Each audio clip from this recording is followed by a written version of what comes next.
pork steak. Hello guys! So ayan no, samahan nyo ako. Magluluto tayo ngayon ng pork steak. Ayan guys, so kita mo naman, sarap-sarap niyan guys, oh. So ayan guys no, check natin, ayan. Pwede na nating, ganda ng pagkakaluto niya, oh. Oh, diba? Wow! Ito rin, baliktarin na rin natin. Ayan, ganda na ito guys, oh. O, diba? Para ka na rin nag-steak sa labasan. Yan, sa restaurant. Para ka na rin kumain ng steak niya. O, diba? Ganda ng pagkakaluto, guys, oh. So, ayan, guys, no? Okay na tong ating gravy, no? Yan. Tama-tama na rin yung kanyang lapot. Pag tinurn off natin yung ating gas stove at lumamig na ng kaunti ito, mas lalapot pa ito, guys.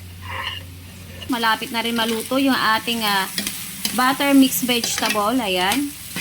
Ganda ng kulay guys, oh.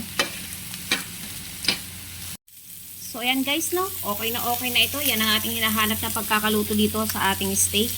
Yan. Steak natin. Ayan, oh. Ganda guys, oh. Yan. Okay na ito. At ayan na guys, no. Ang ating plating. Ayan. Kita mo guys, oh. Yan ang ating gravy. Ang ating steak. At ang ating mixed butter vegetable. Yan, ang ating kunting rice lang dyan guys. At ayan, kita mo naman, sarap-sarap niyan guys, oh. At ayan lamang guys, thank you for watching and bye-bye!